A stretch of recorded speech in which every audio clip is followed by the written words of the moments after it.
Gazette du Togo, une vision sur l'actualité togolaise et sur le monde. Les facilitateurs Nana Akufo-Addo et Alpha Condé invitent la classe politique à privilégier le consensus.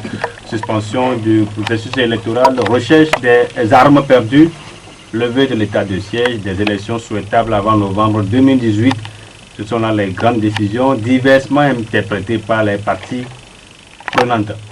Entraide agricole, pas date pour Niaza, PASA, PPAO, ZAP.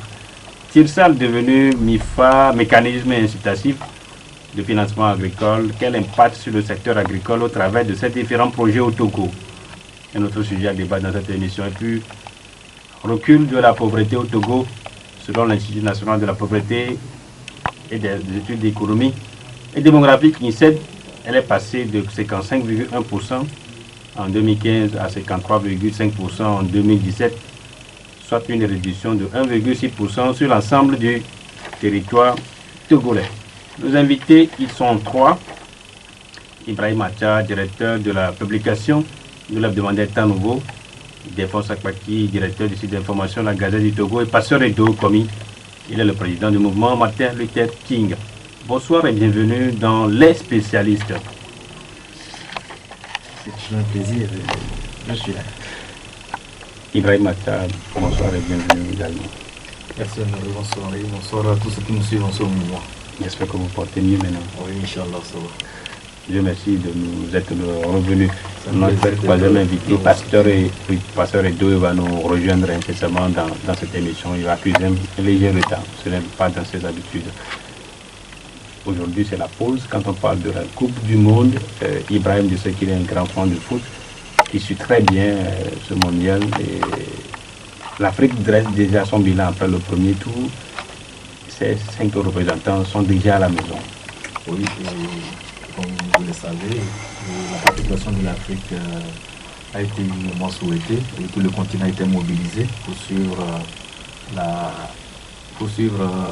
disons, les matchs.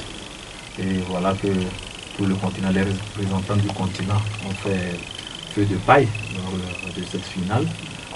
Aussitôt entré, aussitôt ressorti. Et je pense qu'actuellement, toutes les délégations seraient déjà au bercail, ce qui n'est pas du tout de nature à contenter tous les Africains qui avaient fondé un espoir sur ces 5 représentants du continent et avaient pensé que l'Afrique allait écrire une très belle page de l'histoire footballistique mondiale à la phase finale de ce mondial 2018. Malheureusement, ça n'a pas été le cas et il faudrait maintenant que les Africains fassent le diagnostic de ce qui n'a pas marché. Et quand on prend au point de vue organisationnel, on voit que les équipes africaines qui ont pris part à cette compétition, il y a eu un manque de... En tout cas, je peux dire que de préparation, parce que la plupart des joueurs évoluent en Europe. Il n'y a pas eu un certain temps assez sensible de regroupement de tous ces joueurs, de manière à ce que leur entraînement puisse apporter certaine cohésion dans leur développement, dans leur fond de jeu. Ça aussi agit sur la performance des joueurs africains. En dehors de ça aussi, il faut voir que de toutes ces équipes, il n'y a que le Sénégal, il y a un sélectionneur qui se trouve être un Africain, disons quelqu'un qui connaît le football africain et quelqu'un qui a eu même à jouer dans l'équipe nationale et qui connaît à peu près comment les équipes nationales se gèrent.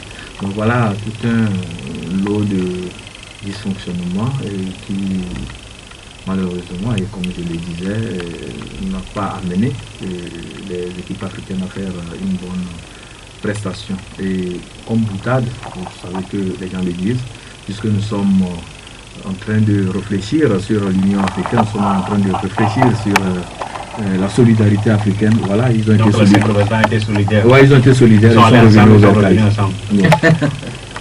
Il dépense à quoi qui sera le plus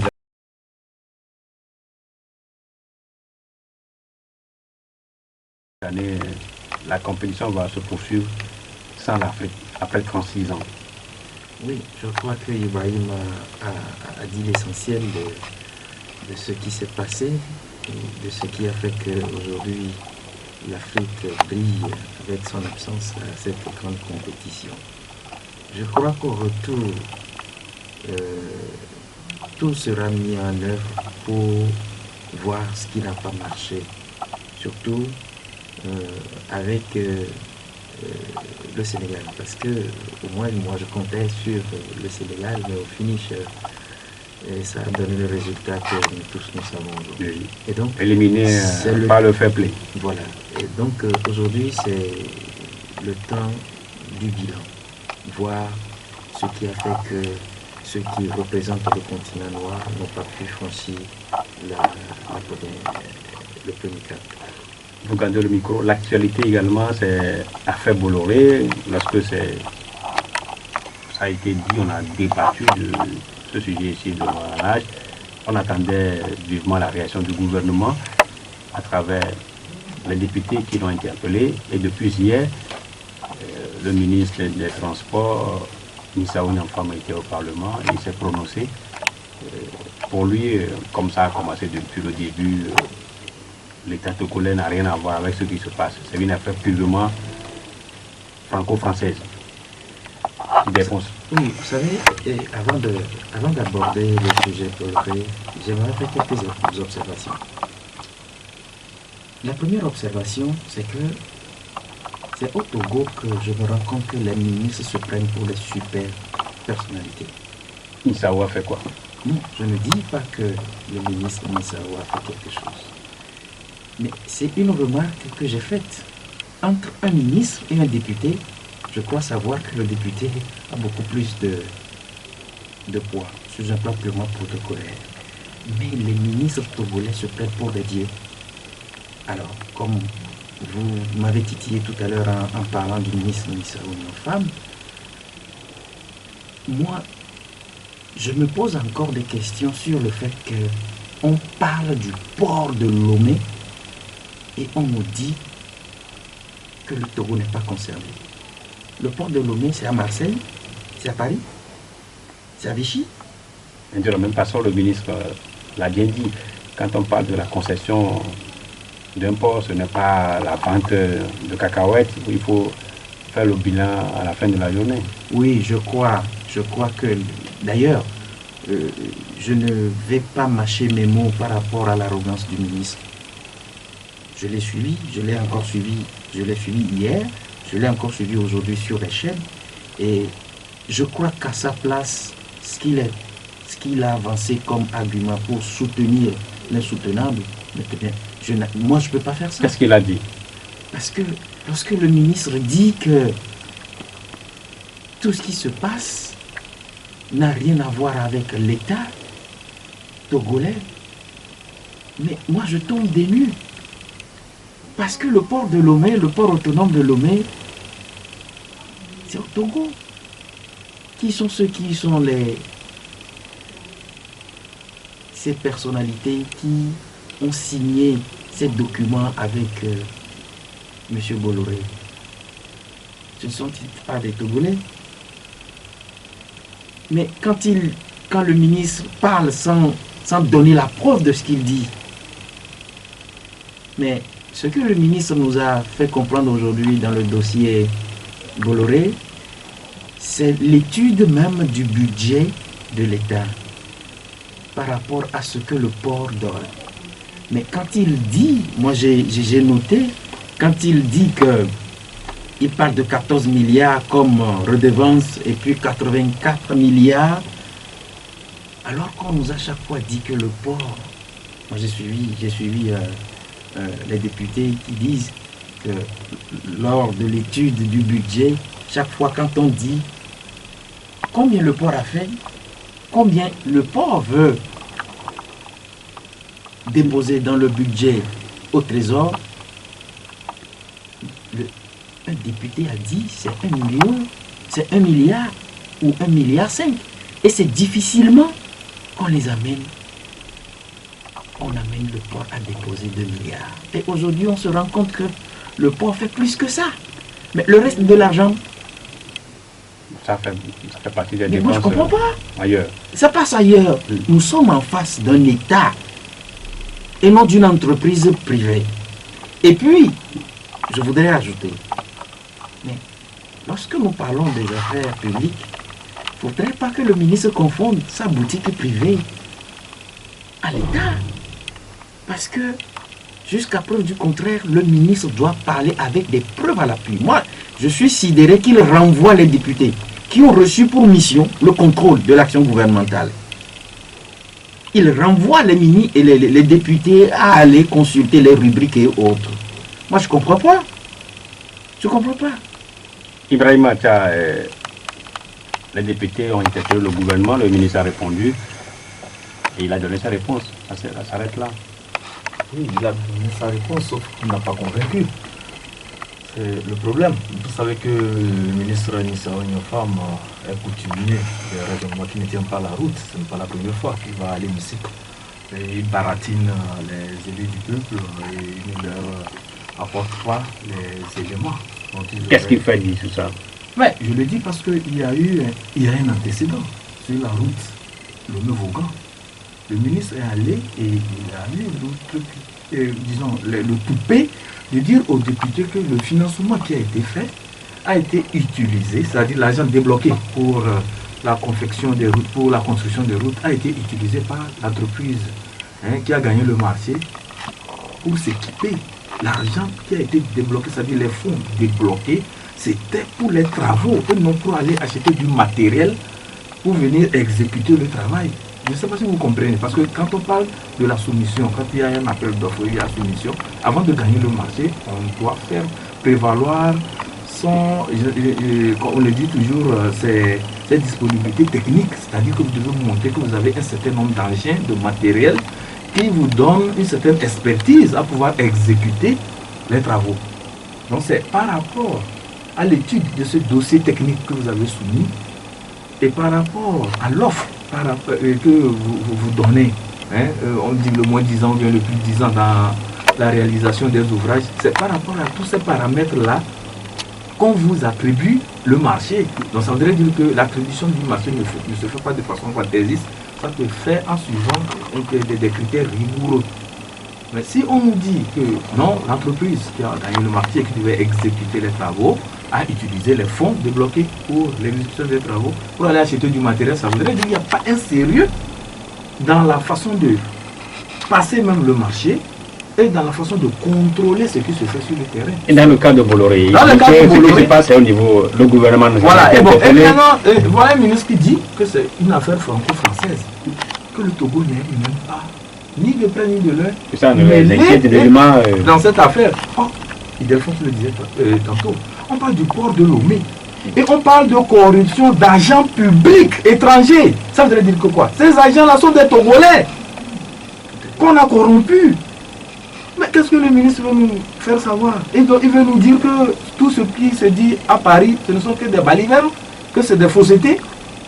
Il y a des pièces à conviction et je pense que le moment opportun, quand la justice française va commencer par écouter les gens et vraiment aller dans l'instruction, les gens sauront que on parlait du Togo, effectivement, parce que les gens seront interpellés, ils seront mis devant leurs responsabilités.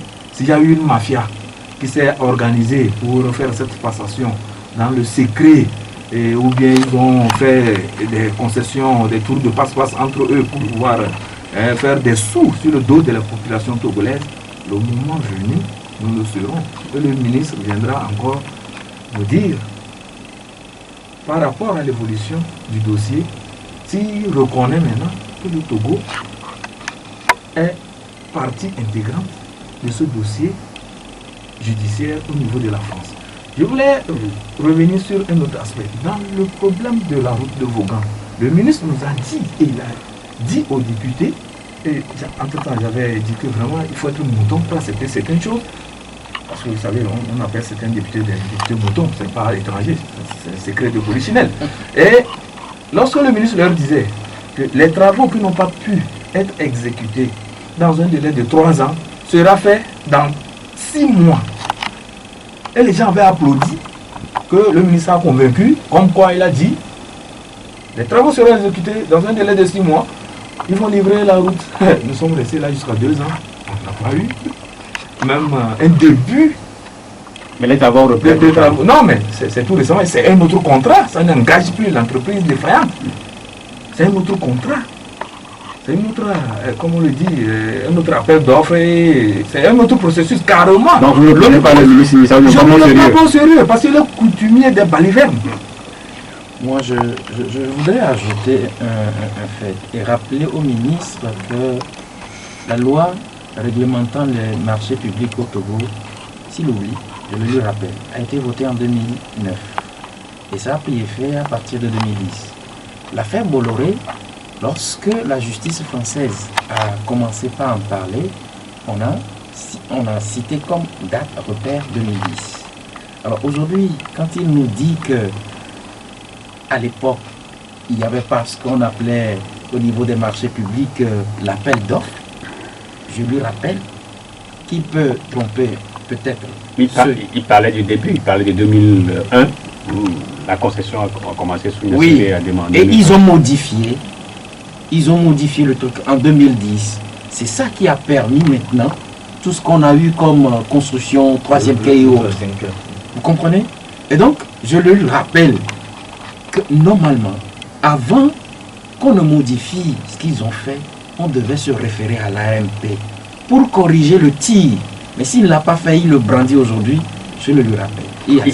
Il a donné également un détail, puisqu'on a dit que la concession pour la construction du troisième quai, c'était 300 milliards. Il a dit que c'est plutôt la moitié, 150 milliards. À l'inauguration. Tout à fait. À l'inauguration. Et aujourd'hui, les bandes et les journaux sont là pour témoigner. Il y a des travaux connaissent. Non, c'est ce qu'il a dit, je reprends. Il y a des travaux connaissent qui ont alourdi le budget à 300 milliards. Non, mais ça veut dire que le gouvernement togolais n'est pas sérieux. Il n'y a pas du sérieux dans ce qui se fait. Surtout avec ce ministre-là, on a comme l'impression, aujourd'hui, quand il parlait de cacahuètes, quand il minimisait le fait que Bolloré doit rester 35 ans. Pendant 35 ans, il minimisait le truc. Je voudrais lui rappeler. C'est pas à lui, vous adressez à lui. Non, mais c'est le ministre Niafao qui a parlé. À l'inauguration, on nous a parlé de 300 milliards. Aujourd'hui, on nous parle de 150 milliards. J'ai dit quelque chose de très important tout à l'heure. Les documents à mettre à la disposition des députés. Dans un état sérieux, où on respecte la séparation des pouvoirs, je suis sûr que si on était dans un état normal, le ministre n'allait pas se pointer devant les députés pour leur renvoyer. Leur dire, allez chercher vous-même. Parce que c'est eux qui ont dit, c'était 300 milliards. Aujourd'hui, ils nous disent 150 milliards. Donc on a eu le temps d'effacer. Comme lui-même il dit. Il n'a pas dit spécifiquement la construction du troisième quai, ça a coûté 150 milliards. Mais il y a d'autres travaux qui ont été faits. Et ces travaux entrent aussi en ligne de compte de la construction du troisième quai ou bien c'est des travaux exécutés ailleurs. Voilà la question. Il faut savoir. Et là, il doit avoir une traçabilité de tout ce qui a été fait. Parce que nous sommes dans un État. C'est l'État, ce n'est pas sa société privée. C'est l'État. Il ne faut pas qu'il confonde les choses. L'autre sujet de l'actualité, c'est l'agriculture. Il y a plein de projets qui sortent de terre et qui permettent en réalité de booster le secteur agricole. Il faut vous rappeler certains projets déjà passés, Entraide agricole, PADAT, Niaza, PAZA, PPAO, ZAP, et tout récemment TIRSAL qui est devenu MIFA, le mécanisme incitatif de financement agricole. Ibrahim, est-ce que vous sentez que après tous ces projets-là, quelque chose a bougé? Nous savons tous ici qu'on est presque issus du milieu agricole. Oui. Non, mais il faut dire que pour le Niaza, c'est vrai qu'on peut nous dire aujourd'hui qu'il y a eu par endroit des succès en matière de mise en œuvre de ce programme. Mais le constat qui est fait aujourd'hui sur le terrain et les partenaires du FIDA l'ont relevé, c'est qu'il n'y a pas eu un management sérieux de ces projets. Et quand vous prenez, vous avez cité le PAZA. Le PAZA est en souffrance. Le taux d'exécution des travaux n'a pas atteint les prévisions. Quand vous prenez le PAZA, c'est la même chose. Le PNPR, pour booster l'entrepreneuriat agricole. Ça a été signé en mai 2015. Mais de mai 2015 jusqu'à mai 2017, ça veut dire près de 2014 à mai 2017, près de 3 ans après, rien n'a bougé. Même les procédures, ça n'a même pas bougé. Il y a MIFA qui est venu s'ajouter. Voilà, aujourd'hui, c'est que par rapport à tout ce constat d'échec dans la mise en œuvre du PINIASA, dans le mécanisme de développement agricole, la cellule présidentielle au niveau de la présidence de la République a compris que pour aller vers une agriculture assez moderne et intelligente, puisqu'on parle d'agriculture intelligente aujourd'hui, c'est plus l'agriculture archaïque à laquelle plutôt nous sommes habitués. On attend qu'il pleuve avant de commencer par semer, et s'il ne pleut pas, ça voudrait dire que c'est la famine qui va dicter sa loi aux agriculteurs et aux producteurs. Et donc, comme c'est l'agriculture intelligente maintenant, ça doit se faire aussi avec intelligence et méthode. Donc, ils ont pensé maintenant à un mécanisme de financement de l'agriculture, de manière à ce que l'entrepreneur agricole ou bien le producteur puisse avoir accès facile au crédit, et en cas de problème, je pense qu'il y aura le partage des risques avec la branche financière de l'activité agricole. En dehors de ça, il est attendu aussi des mécanismes pour pouvoir inciter plus de producteurs à aller vers une certaine performance en termes de productivité agricole. Je pense que c'est un mécanisme qui vient à point nommé pour aider ce qui se fait déjà sur le terrain. Mais le vrai problème au niveau du Togo, dans tous les projets qui ont été initiés, je parlais tantôt du management, mais il y a aussi la corruption qui dicte sa loi à la réalisation de tous ces projets-là sur le terrain. Qui corrompt qui? Voilà, quand je parle de corruption, c'est d'abord les agents qui sont placés sur les projets, parfois confondent ces projets à des initiatives privées. Ils détournent le fonds. Ils détournent le fonds. L'exécution même des tâches à faire, il y a toute une lourdeur administrative qui est imposée, et c'est fait à dessein pour pouvoir faire disparaître certaines lignes budgétaires. Vous comprenez? Parce que dans le cas du PADAT, c'était prévu de faire des bas-fonds. Quand on parle des bas-fonds, c'est qu'on ne peut pas aujourd'hui faire de l'agriculture sans avoir la maîtrise sur l'eau. Il faut maîtriser l'eau d'abord avant de prétendre faire une agriculture intelligente et une agriculture qui puisse amener vers l'autosuffisance alimentaire. Et c'était prévu de creuser des bas-fonds. Ces bas-fonds, je pense qu'il y a des entreprises qualifiées qui sont spécialisées dans la construction de ces bas-fonds. Mais qu'est-ce qui a été constaté? Il y avait des associations qui s'étaient érigées en entreprises de BTP qui disaient qu'elles étaient qualifiées à faire cela. Et je vous assure que ce que nous avons remarqué sur le terrain... Ou par exemple précisément? Non, il y a au niveau d'Apan, il y a un bas-fond qu'on a démarré mais qui n'a pas abouti.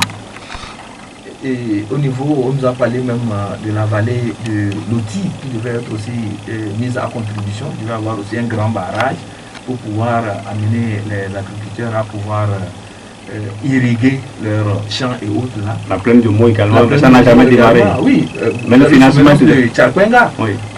Il y avait un grand financement, c'était des milliards. Mais le projet n'a jamais démarré, mais les fonds ont été encaissés. Bien évidemment. Les fonds sont partis comme ça. C'est pourquoi je parlais de la corruption. Donc il faut voir cet aspect. Lorsque vous initiez des projets, il faudrait voir aussi le côté management, surtout, et pas du contrôle. Et je pense que s'il y a un sérieux, s'il n'y a pas de la complaisance dans le management des projets, les choses iraient mieux. Mais aujourd'hui, avec ce mécanisme, le MIFA, et puisque c'est logé au niveau de la présidence de la République, et tout récemment, on nous apprend aussi qu'il y a une cellule au niveau de la présidence de la République qui est créée pour le suivi des projets. Pendant ce temps, le ministre de l'Agriculture est où? Mais il est là. Si on amène tout à la présidence, lui, il va faire quoi? Non, ce n'est pas amener, c'est un mécanisme, c'est un projet, disons un mécanisme pour booster le financement de l'agriculture. Le ministre est là, il va chapeauter tout ça là, mais le projet là, il faudrait que ce projet aille à terme. Pour que ce projet aille à terme, il doit avoir un contrôle strict de la chose. Et je pense que c'est sur ce volet que la cellule dont je vous parlais là va beaucoup plus a travailler. été créée et va beaucoup travailler. Mais encore faudrait-il que ce soit des bonnes personnes qu'on place au niveau de cette cellule. Encore une fois, il défend ça pas qui n'y c'est la solution. Vous savez, moi je ne maîtrise pas bien ce sujet, mais Apparemment, mais Ibrahim connaît tous Oui. ces projets, il les Oui. décline correctement. vous savez, comme Ibrahim, c'est... Je ne sais pas, mais je vais le titiller tout à l'heure. Ce que je sais, et la question que je me pose, l'agriculture togolaise est-elle mécanisée en 2018? Moi, je veux savoir, Ibrahim. Non, mais quand Est-elle mécanisée? Non, mais parce qu'aujourd'hui, quand vous avez parlé tout à l'heure, vous avez fait allusion aux méthodes archaïques, c'est-à-dire que c'est des méthodes révolues en 2018. Bon, maintenant, vous avez cité plein de projets ou bien de programmes. Je voudrais savoir si cette agriculture-là, au moins, elle est mécanisée. C'est-à-dire que nous évoluons avec le monde. Nous sommes partis de quelque part. Il y a eu des étapes qui ont été franchies. Mais aujourd'hui, est-elle mécanisée d'abord? C'est la question que je me pose. Si elle n'est pas mécanisée, tout ce que vous racontez là, c'est que l'argent ira. Et comme vous l'avez Pas tout dit, ce qu'on raconte, c'est des projets qui ont été inaugurés en grand pompe, pour vous vous rappeler, il y a lundi seulement. À la fois Togo 2000 par le chef de l'État en personne. on en parlera le chef de l'État tout à l'heure. Et j'aurai mon mot à dire. Mais par rapport à ça, Ibrahim a fait cas tout à l'heure de mes bases qu'on fait sur les fonds qui sont débloqués pour des fins utiles. Mais est-ce que, dans les faits, est-ce que ces fonds-là servent véritablement à ces projets-là et aux personnes qui sont ciblées à cet effet? Moi, je me rends compte que au niveau même du gouvernement togolais, il n'y a aucun contrôle qui se fait. Parce que si vous me dites aujourd'hui que des fonds sont détournés, alors que des projets sont inaugurés, vous avez dit, il y a certains projets qui ont été inaugurés. Et vous venez de me dire tout à l'heure que la semaine passée, il y en a encore. Mais maintenant, l'argent va où? Et qu'est-ce que les premiers ou le premier responsable en dit? Parce que si vous me dites aujourd'hui qu'un projet a été financé, l'argent a été encaissé et que le projet n'a jamais démarré. C'est à Djarakwanga précisément, Oui, mais et que le projet n'a jamais démarré. le projet de développement de la plaine de Mou. Et alors? Mais qu'est-ce que vous voulez que je dise maintenant? Est-ce qu'il y a un sérieux là? Nous sommes dans un État, je le répète encore, qui est régi par des lois, par des principes. Mais s'il y a un sérieux, on ne peut pas dire ça. Le chef de l'État peut aller, comme d'habitude, aller inaugurer. Mais s'il n'y a pas un suivi, si dans la réalité, les fonds alloués n'ont pas servi, qu'est-ce que vous voulez que ça devienne? Tout ce que nous sommes en train de dire là, ces programmes-là, servent à quoi? Il y a 2 semaines, j'ai été appelé par des populations d'Agomeglozo, c'est des agriculteurs, qui m'ont demandé une couverture médiatique. J'ai envoyé un de mes reporters pour aller faire le travail. Et les vidéos que j'ai reçues, tout ce que j'ai entendu, me prouve à suffisance que le gouvernement togolais se moque non seulement des Togolais. Qu'est-ce qui s'est passé à Gomoglozo? Elles ont été abandonnées? Vous parlez de fonds. Les fonds ont été normalement débloqués. Mais posez-moi la question de savoir si ces fonds-là ont servi à la riziculture, puisque c'est des agriculteurs qui sont spécialisés dans la production du riz. Et vous allez voir que tout un grand champ là est périmé comme ça. Mais c'est pas sérieux. Il n'y a pas du sérieux là-bas. Moi je le dis. Il n'y en a pas. Parce que non seulement ceux qui nous gouvernent ont fait de l'impunité leur système de gouvernance, parce qu'il n'y a pas de compte à rendre. On ne rend compte à personne. Les fonds dont vous venez de citer, qui doivent servir, qui ont été encaissés et qui n'ont pas servi. Mais c'est l'État en fait. Dans tout ça, on nous apprend quand même au cours de la semaine que ces projets ont quand même quelques impacts. À preuve, de 2015 à 2017, la pauvreté a reculé au Togo. De 55,1% en 2015, on est passé à 53,5% en 2017. C'est bien sûr les rapports de l'INSED, l'Institut national de la stratégie et des études économiques et démographiques l'INSED. Non, mais moi, je veux juste demander si cet institut-là se trouve aussi sur cette planète Terre. Mais c'est un institut. Oui, mais Un institut sérieux quand même. non, je ne parle pas de son sérieux, mais je parle de ce que vit le Togolais. Je ne suis pas d'accord avec ce que vous venez de dire. Ok. Et Ibrahim Acha, vous sentez quand même que la pauvreté recule? Oui, il faut voir le pourcentage là-bas. C'est de 2 points. 1,6% plus précisément. Voilà, à peine 2 points. Mm. Et ça voudrait dire que tous ces milliards de financement qui ont été faits là, on n'a pu que faire un petit pas de, je pense, 1,5 points. Mm. Vous comprenez? Tous ces milliards. Tous ces milliards, tous ces milliards, les milliards du Guyana, les milliards de l'appui que fait la Banque mondiale habituellement au niveau du FNFI, il y a l'appui de la BOAD, il y a des institutions financières. L'Union européenne a financé, il y a eu des financements énormes pour soutenir l'agriculture togolaise. Mais quand vous rentrez un peu dans la cartographie des résultats présentés, on se rend quand même compte que la pauvreté a beaucoup plus reculé lorsque vous allez vers l'intérieur, notamment au Grand Nord, mais paradoxalement, dans la région maritime et dans le Grand Lomé, la pauvreté a plutôt augmenté. Vous savez, quand on parle aussi de la pauvreté, il y a des critères objectifs pour pouvoir renseigner ce qui se passe sur le terrain. Et lorsque vous décidez volontairement d'utiliser des indicateurs de complaisance, vous aurez aussi des résultats de complaisance. Et je peux dire que quand on parle de la pauvreté, pour vivre la pauvreté à l'œil nu et en live, il faut plutôt aller vers le nord. Quand on dit ça reculer, je suis surpris. Parce que... Là, vous commencez par douter.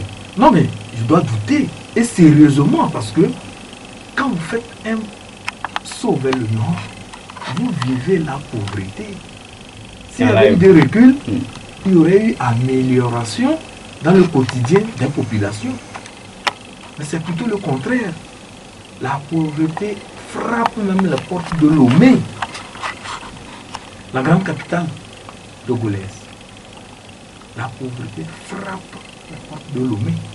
Je ne dis pas qu'on vivait dans l'aisance, mais c'est qu'il y a eu dégradation. Aujourd'hui, quand vous vous renseignez au niveau de la Chambre de commerce et d'industrie du Togo, on vous dira que l'activité économique a connu vraiment une descente en enfer. Rien ne marche. Et pendant ce temps, on nous dit qu'il y a eu progression. Le recul. Non, mais quand on dit progression, dans le sens d'amélioration, c'est ce que je voulais dire. Quand on dit recul, c'est qu'il y a eu amélioration dans le vécu quotidien des citoyens. Donc, si on nous dit qu'il y a eu recul de la pauvreté, mais vraiment... il y a problème.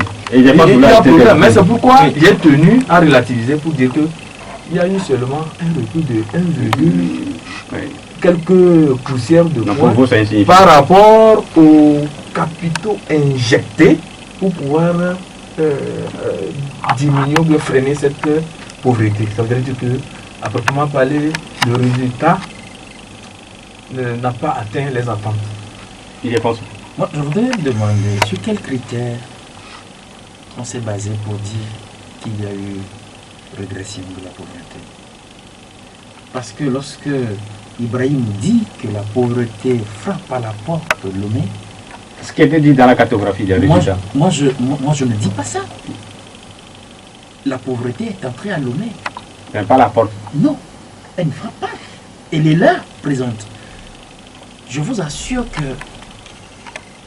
j'assiste depuis un moment à des scènes inédites. Où quand tu passes, des gens qui t'arrêtent, bien habillés qui t'arrêtent, qui te disent Grand frère, s'il te plaît, il n'y a rien à la maison. Et c'est quelque part aussi, ce n'est pas la paresse, parce qu'il y en a comme ça qui ne veulent rien faire. Ah bon? Oui. Quelqu'un qui est bien portant, qui se lève le bon J'en matin, viens. il continue par Non, mais j'en viens. anarquer à travers la ville. Non, je ne parle pas de l'anarchie. Celui qui peut m'anarquer, je peux le connaître. Mais je vous parle des réalités togolaises. Je vous parle de ce que vivent les populations togolaises. Maintenant, il a fait mention d'un point très important. Au nord. Je ne dirais pas que la pauvreté est entrée, mais la pauvreté a fait son lit au nord. Je sais de quoi je parle. Parce que il a suffi que j'aille faire au moins 2 semaines dans le Grand Nord pour que je comprenne que je touche du doigt le vécu quotidien de nos frères et sœurs du Nord. Mais lorsqu'ils disent ça, j'ai comme l'impression qu'ils veulent toucher cette minorité-là, qui peut-être a encore eu la chance, parce que nous parlons tout à l'heure de milliards qui s'évaporent comme ça dans la nature. Qu'est-ce qu'on en fait? Et qui sont ceux-là qui font main basse sur l'argent qui doit servir à nourrir, à soigner, à organiser un bien-être de ce peuple? Qui sont ceux-là? Mais on nous dit qu'il y a des décideurs, on nous dit qu'il y a des dirigeants. Mais aujourd'hui, on ne peut pas nous dire au Togo que la pauvreté a régressé. On ne peut pas, avec ce que nous vivons là. Des gens qui sont encore... Oh non, mais non. Peut-être avec le dialogue qui est enclenché pour mettre fin à la crise, une solution sera véritablement trouvée. Le 4e round, c'était le mercredi, avec bien sûr la présence, cette fois-ci, d'Alpha Condé, aux côtés de Nana Akufo-Addo. Il défonce au retour. Oui, je veux dire. Au terme de cette discussion, le 3 février, qu'est-ce que vous avez retenu? Je vais faire une transition. J'ai été toujours contre le fait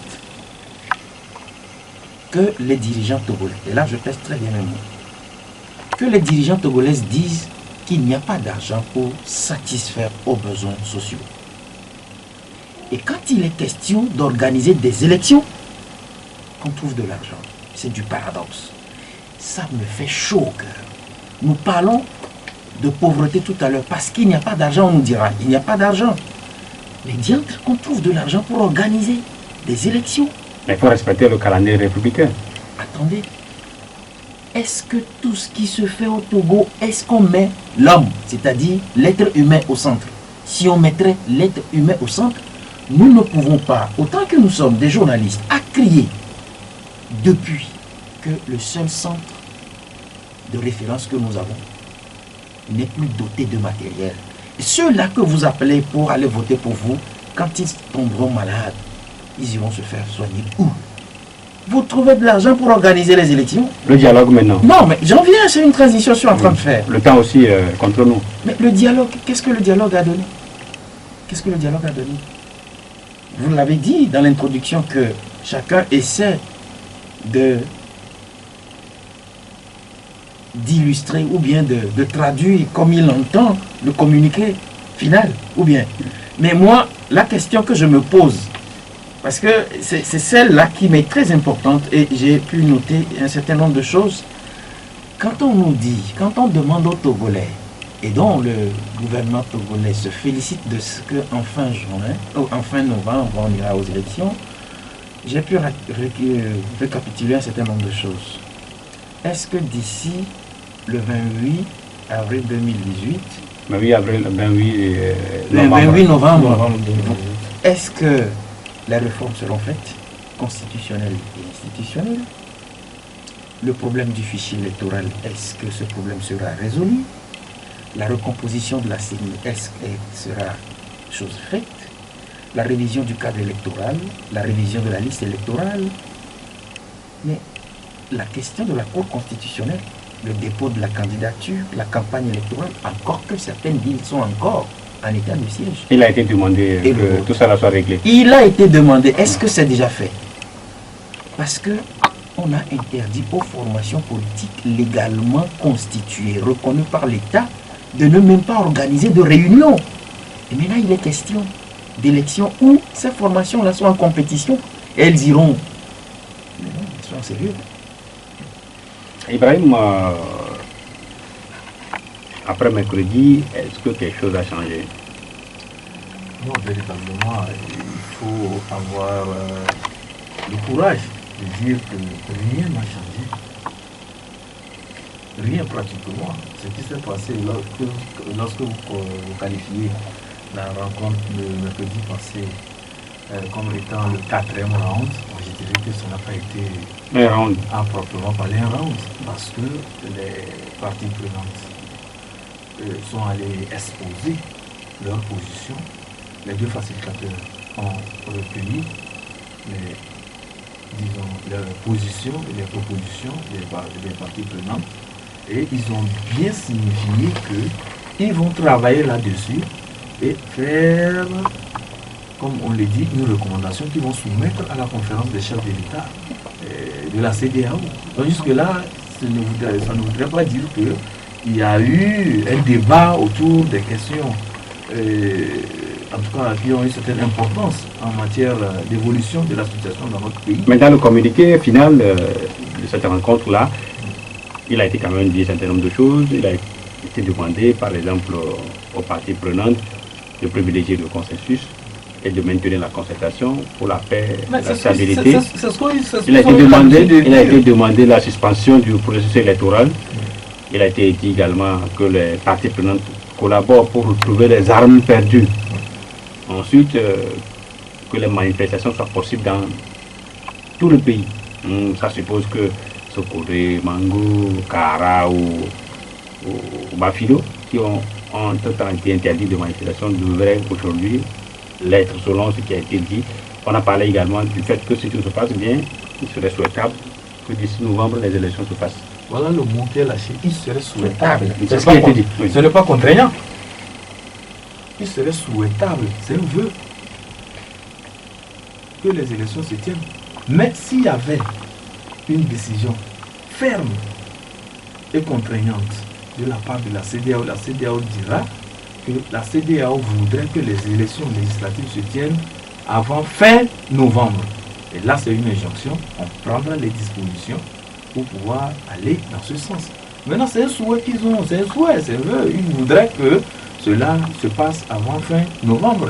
Et quand nous revenons au niveau des manifestations, ils ont dit au gouvernement de voir la possibilité d'étendre les manifestations dans toutes les localités du Togo. Et c'est l'interprétation des uns et des autres, ou surtout de ceux que ça favorise, qui disent que la CEDEAO demande qu'on laisse l'opposition manifester dans les villes, dans les 3 villes où elle n'avait pas, disons, l'autorisation de manifester autant pour moi. Donc c'est pour vous dire tout simplement que ce qui a été lu la dernière fois, c'était un communiqué très dans des termes diplomatiques pour ne pas froisser aucun des camps, aucun des parties prenantes. La libération des personnes arrêtées également a été demandée dans le communiqué. Non, mais ça c'est déjà fait. Depuis même dans les préalables, c'était demandé. C'était demandé qu'on libère tous les prisonniers, tous ceux qui ont été arrêtés dans le cadre des manifestations. Donc, je ne vois rien de nouveau dans ce communiqué. Il faut être franc, il faut le dire. Il n'y a rien de nouveau dedans. Ce que les Togolais attendent aujourd'hui, et ils seront aussi surpris, puisque j'ai déjà annoncé ça dans mon canal. Il y a une décision. Il y aura une décision. Qui sera déçu? Ils seront déçus, oui. L'opposition. Mais, et le pouvoir et l'opposition, tous les Togolais seront déçus parce que la CEDEAO va prendre une décision qui serait de nature à contenter tout le monde. C'est-à-dire que dans le langage usuel, on parle de couper la poire en 2. C'est ce qui se fera. Je crois. Il défense, oui. Je crois que. La poire sera coupée dans une période de crise pareille. Non, moi je crois que plus que jamais, la CEDEAO doit être beaucoup plus sérieuse. Parce que en 2005, la CEDEAO n'a pas été sérieuse. Lorsque vous prenez le protocole additionnel de la CEDEAO, ce protocole fait mention de ce que le respect scrupuleux des constitutions des États membres doit être de mise. Mais, Au Togo, l'article 144 dit vous ne touchez pas à la Constitution. On a touché à la Constitution. La CEDEAO n'a rien dit. Pire, la CEDEAO Ça a été touché quand?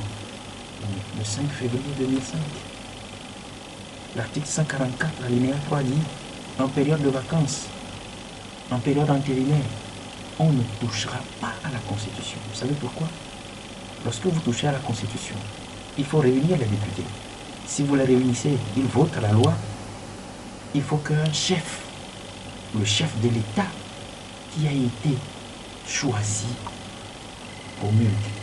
En 2005, est-ce qu'il y avait un chef d'État? Feu le général Yagema était déjà parti dans l'au-delà. Mais il le faut encore pour promulguer et que la loi entre en vigueur une fois sortie dans le journal officiel. Est-ce que ces étapes-là ont été respectées en 2005? Non. Voilà pourquoi je dis plus que jamais la CEDEAO doit être encore plus sérieuse et corriger le tort qu'elle a causé aux Togolais. Maintenant, dans les indiscrétions, lorsqu'on nous dit que il faut un consensus, j'ai pu m'approcher d'un responsable politique qui a pris part aux discussions la dernière fois, qui disait que le président Alpha Condé a refusé de donner la parole à M. Boukessi. Là, je précise très bien. Il dit, je ne vous donne pas la parole parce que nous venons de consulter votre patron, M. Faure Gnassingbé, qui a été appelé, vous savez. Pourquoi? Parce que les ministres du gouvernement qui étaient là ont refusé tout ce que l'opposition avait proposé.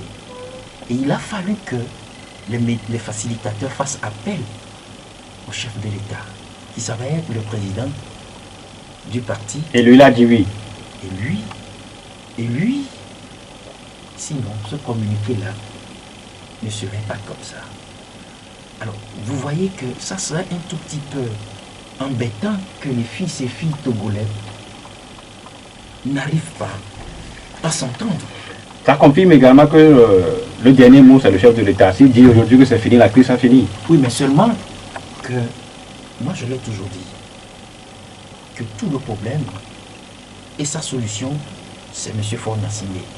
J'ai écouté M. Faure Gnassingbé dire, en démocratie, ou pour que la démocratie ait un fondement digne de ce nom, il faut la limitation de mandat présidentiel. Après de 3 mandats. Il a dit 2 ou 3.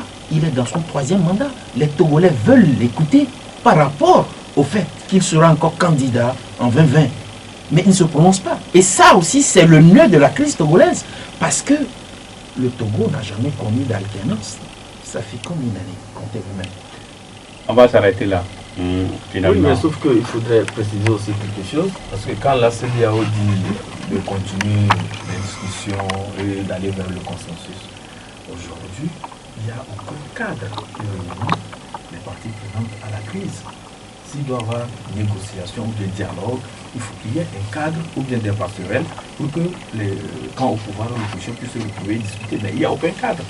Avec leur départ, ça serait encore des latence. On verra bien. Puisque le sommet de la CEDEAO, c'est pour le 31 juillet. Ah, donc on attend la CEDEAO. Quand la CEDEAO vient, peut-être que d'ici là, ils vont revenir. On discute, on repart et c'est le silence. Et après tout, on revient encore. C'est silence radio. Je pense que ça ne se règle pas comme ça. On va s'arrêter là. Créer un cadre où les gens doivent se retrouver et discuter. Ibrahim Acha, directeur de la publication de l'hebdomadaire Temps Nouveau, et Défense Akpaki, directeur du site d'information La Gazette du Togo, pasteur radio comme finalement n'est pas venu. On espère le retrouver le vendredi prochain. Cette émission a été mise en onde par Romaric Freitas. Bon week-end à vous. On se retrouve le lundi à partir de 16h. La Gazette du Togo, une vision sur l'actualité togolaise et sur le monde. Rejoignez-nous sur le www.lagazettedutogo.com ou sur nos comptes Facebook, Twitter et YouTube. Pour tout contact, écrivez à contact@lagazettedutogo.com ou appelez le 92 80 88 53. La Gazette du Togo, c'est l'information en continu.